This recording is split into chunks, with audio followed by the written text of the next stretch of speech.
hell's your problem? Can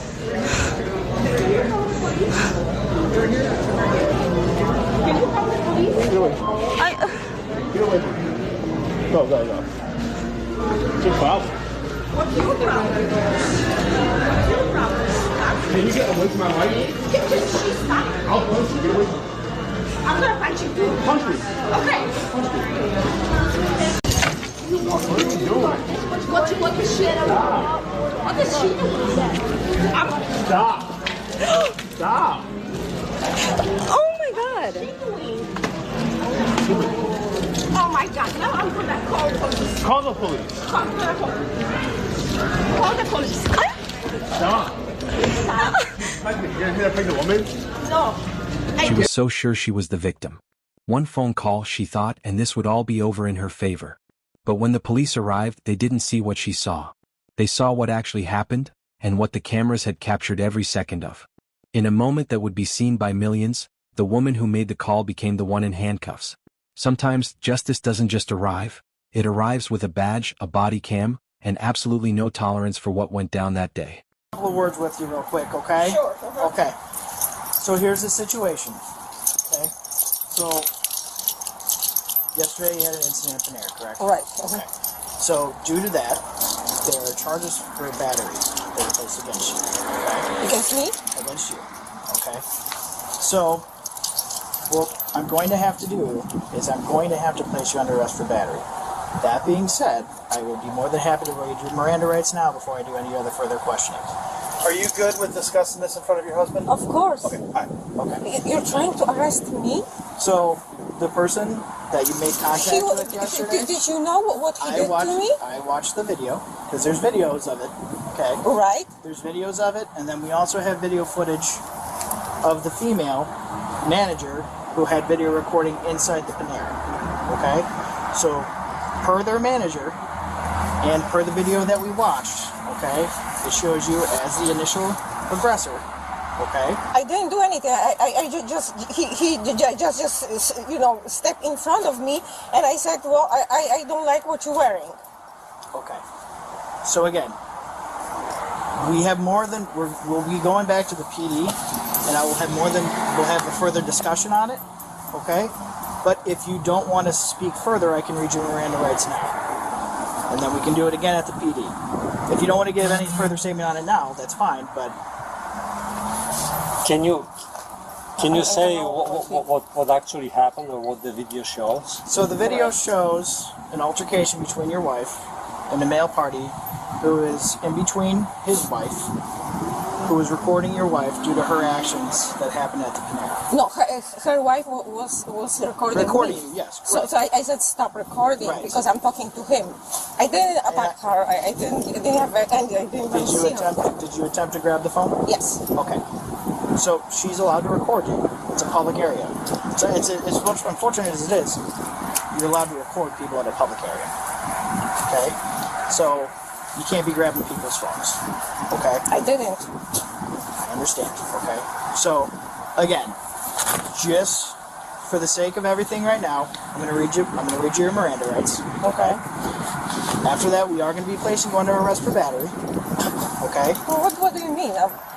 We're going to be placing you under arrest for battery. What does this mean? Okay, so in the state of Illinois, a battery is anything... No, what means to arrest? I'm going to go to... We'll be transporting to the Downsboro Police Department, and we will be booked and processed. Okay? That doesn't mean that you're going to jail. Okay? But it does mean that we do have to take you back to the police department. We have to go through the procedures that we have. Okay, and then a state's attorney will decide what happens next. Okay, so just right off the bat, you have the right to remain silent. Any statement you make can be used against you in a court of law. You have the right to an attorney, and to have an attorney present with you during any questioning. If you cannot afford an attorney, one will be appointed to you, represent you before any questions. You have the right to terminate this interview at any time. Okay, do you understand the rights that I've read to you? Yes. Okay. So I just need an acknowledgement on it. I understand that you're saying it, but do you understand the rights? No, I really will. Okay, so it's in not, layman's terms, it's not my native language. Just in regards to this, in layman's terms, okay, you have the right to an attorney, okay? You do not have to give a statement, Okay? And you have a right to an attorney, and that attorney can be present with you when we go back to the police How department. do I get attorney? I never was in the problem with the law. So, if you do not have an attorney, This guy attacked me, and if you do not have an attorney, we can find an attorney for you. Right now? If you know of an attorney, if you would like. Well, does she need one? That is up to her. Because you started talking and you still didn't tell me what exactly happened. What does the video show? The video shows that your wife attempts to take a phone from a female. The husband of that female gets in between them because he does not want her to be taking the phone. At that point, he was between us. He was all the time. and I understand that because he did not want you taking his wife's phone. Okay? No. There was a small tussle because in the video it shows you looking like you're about to throw coffee. But I didn't. Correct. Okay. Okay. The coffee was not spilled on that person. Right. However, but coffee was spilled on me. However,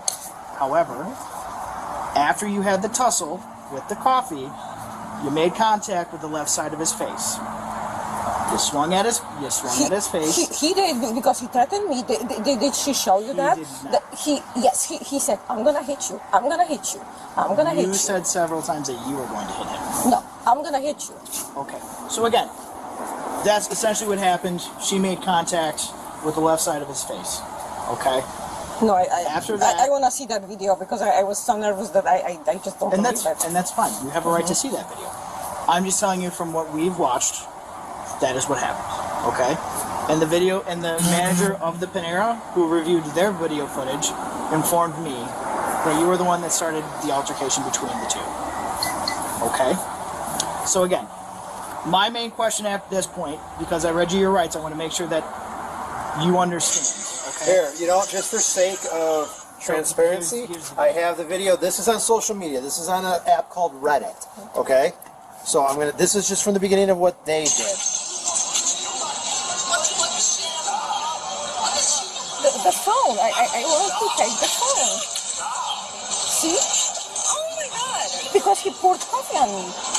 So what I should do? But like I said, I'm just showing you all this. It's just in the sake of full transparency. This is publicly available on multiple social media. Great. Let's see what they did. Let people see what they did. So he started it because he poured coffee on me. Well, and then I said, okay, it's not worth it. I'm not gonna talk with some terrorists. why would you call that person a terrorist? Because he threatened me. So I see, he pushed me again. Did you see that? That he kept pushing me. I understand, but the problem is this whole incident was provocated by them alleging that you, and pardon my language, but this is what they claim you said, that you walked up to them and said, "F Palestine," because they had the word Palestine on the back of their their shirt. That is what provocated this. That's what would make you the primary aggressor on this. Then I say, well, why are you making this political statement? I know, You're killing the but Jews, the point being is that's what started all this. They can say kill the Jews, and we cannot. I'm not agreeing or disagreeing with that. We are not taking any political stance on anything that's happening right now. The only thing that we are here to discuss is the battery that occurred at Panera. So you see that he was pushing me all the time. If he would just let me go, it would just be over. So again, freedom of speech, right? There is freedom of speech in this country. So they can say, I can say. And again, I'm not taking anything away from your civil rights. I'm not saying anything against their civil rights. The only thing that we are here to discuss right now is the battery and disorderly conduct that occurred at Panera. Okay? The reason I read you Miranda rights is because if you do... Are you going to arrest him? That is my question. Because he was actually charging at me. I just said, I can say whatever I want. But he was charging at me. And he said, I'm going to hit you, I'm going to hit you. I felt threatened. He terrorized me. So at what time did he say he was going to hit you?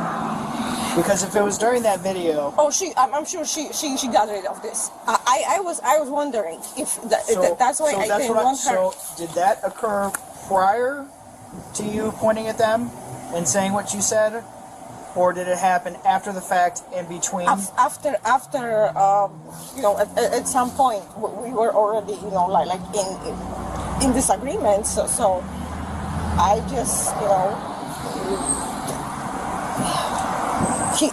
I don't know exact moment, but I know we were like in. I think I don't know if it was before or after he poured the coffee on me, but he threatened me. I swear. I mean. Okay. It doesn't matter. So again, I just want to clarify because I want to make sure that it's for our purposes and for the purposes further. Did you understand what I explained?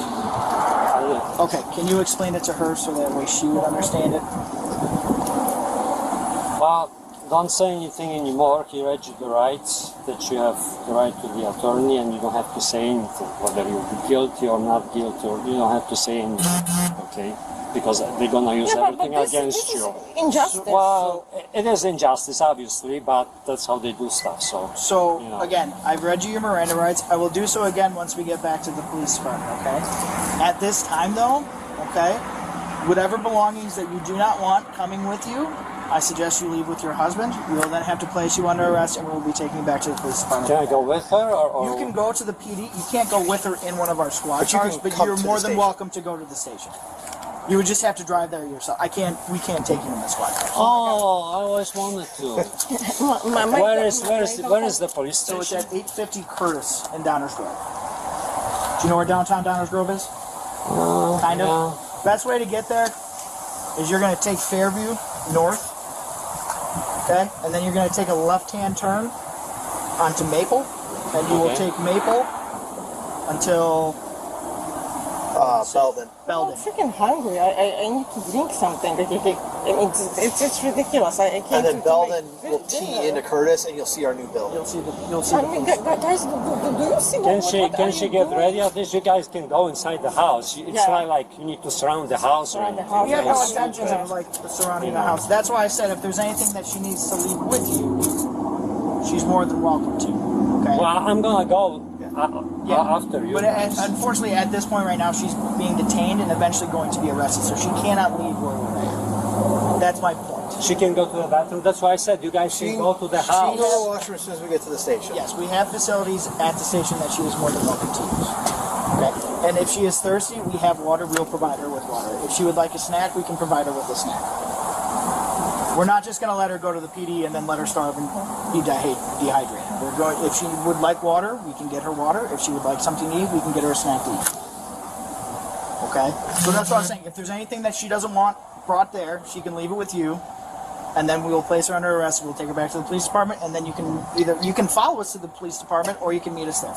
This is so crazy. I will follow since I can go with you guys. This Can I get dressed at least? Yes, you can. You can get dressed. Unfortunately, your wife has to sit here. We will wait until you get back. Man, why don't you give your husband your purse? I mean, you don't need it. I do need it. Okay, that's fine if you want to bring it. If you want to bring it, it's just like I said. It's just if it's extra stuff. If you don't want to bring Well, it. then doesn't she need like ID daughter and stuff? is- Because then you're gonna ask for ID and she won't have ID. So, then you're we- gonna say like, oh, you have we no already ID. have We that. already have her identification. But information. if you bring your purse with you, we have to search that entire purse and all its contents.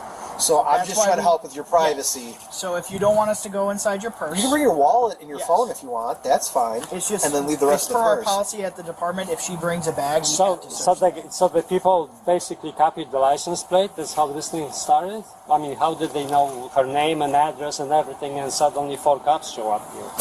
So we were able to get her information via our computer. Okay, but computer is not so smart. Somebody had to input the information in the computer. So I'm asking, So a how did it go? third party person informed us of her information. Of course. Okay, let me. Yes, get go ahead and get changed. No wiesz, to ja mam w ogóle wziąć ze sobą. What should I take? Just take the wallet you would like with to your just ID, take your wallet so and they your won't phone. accuse you that you're walking around without ID. Exactly. You guys really, I mean... Don't say anything. Don't Okay. say anything. Do you see what's Don't say anything. Nie mów nic. Okay. My daughter is so sick, and she lives in Boston. I need to talk to her, and you guys. We'll let you make phone calls this when we is get to the station, ridiculous. okay? We will allow you to make any phone call you need to make at the police department. Why don't we just do it in front? Yeah, that's fine. All right, so ma'am, we do have to put you in handcuffs, okay? That Oh is my part of God. the policy. We will not put you in the squad car until your husband returns. If that'll make you feel more comfortable, okay? But for the purposes You know of what, this incident, did you arrest him? I want to see him arrested for what he did. I still have Okay, coffee on, okay, on my, but on ma'am, I was looking at this. My hair was wet, but everything ma'am, was wet. My face I know, was but wet. had you not made the comment that you made and kept on going on with it, Because if he wouldn't react, you know, how many people attack me, okay, because you have a silly accent or something. So I'm gonna go after them. I can't make any comment on that, man, because I'm not in your shoes. The only thing that we can make comments on are what we know. and if what you're telling me is the truth, that if someone makes fun of your comment or your accent and you don't do anything about it, I applaud you for your restraint. The problem is in this situation, you were the one who made the initial contact between that couple and yourself by the comment that you made, and that devolved the situation into where we're at now. Okay? No, it's not. I know that you're doing your job, but this is crazy. I did. That was so sad.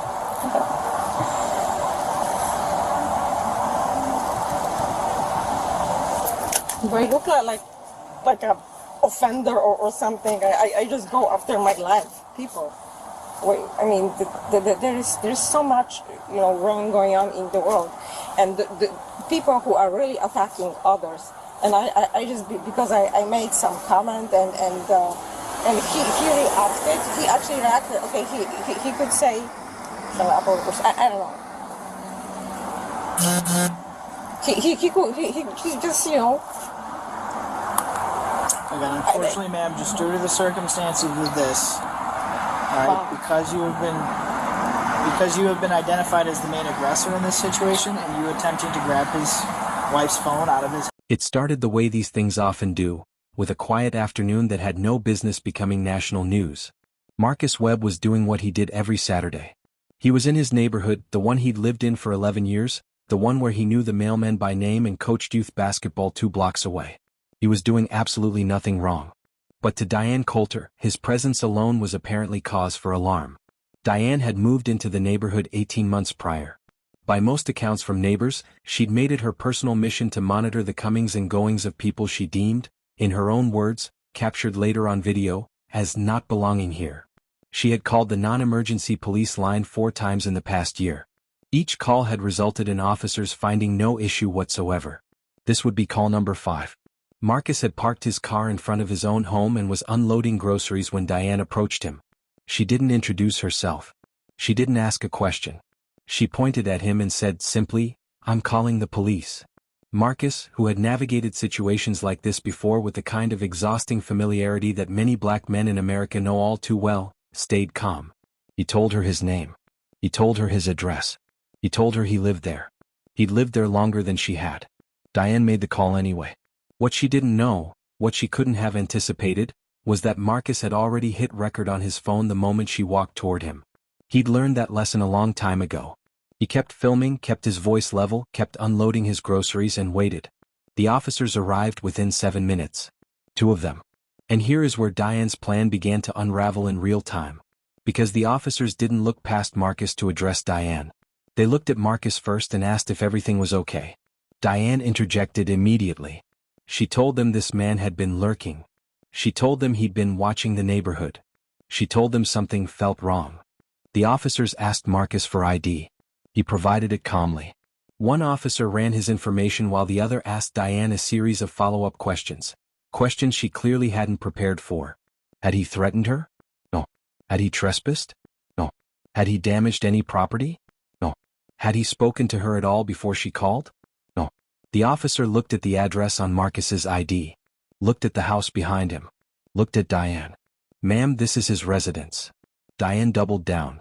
She said she'd never seen him before, as if that were a crime. She said the neighborhood had been having problems lately. She said her instincts told her something was off. The officer, a 10-year veteran named Officer Tran, had heard enough. But he was methodical.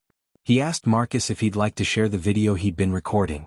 Marcus handed over the phone without hesitation. What Officer Tran watched was damning in its simplicity. There was no altercation. There was no threatening behavior.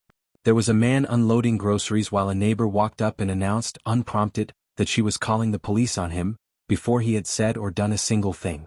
But here is where the afternoon took its most significant turn. While Officer Tran reviewed the footage, his partner ran Diane's information through dispatch as a matter of routine. What came back was not routine at all. Diane Coulter had an outstanding warrant. A civil matter, an unpaid judgment that had escalated through the courts over the past 2 years. It wasn't violent. It wasn't dramatic. But it was real, it was valid, and it required action. Officer Tran's partner approached her quietly. He informed her of the warrant. He told her what it meant. Diane's expression shifted in a way that Marcus, still filming, would later describe as the moment she realized the whole thing had flipped. The confidence drained out of her face. She began to protest, then to explain, then to plead. It didn't matter. A warrant is a warrant. As Diane was placed in handcuffs on the sidewalk she'd been standing on minutes earlier, certain she was about to watch a neighbor get removed from his own property, Marcus finished putting away his groceries. He didn't say anything to her. He didn't need to. The video went up that evening. By morning it had been viewed over 4 million times. The clip that circulated most wasn't the arrest. It was the quiet, 10-second moment just before the officers arrived, where Marcus looks directly into his own camera and says almost to himself, "Here we go." 2 words that carried the weight of a lifetime. Diane Coulter resolved her warrant in the weeks that followed. She did not return to the neighborhood after that Saturday. Several of Marcus's neighbors, some of whom had watched the whole thing unfold from their porches, reportedly brought him food the following weekend. And Marcus Webb? He still coaches basketball on Saturday mornings. Still knows the mailman by name. Still unloads his own groceries in front of his own home. The only thing that changed is that now, sometimes people recognize him on the street, and stop to shake his hand.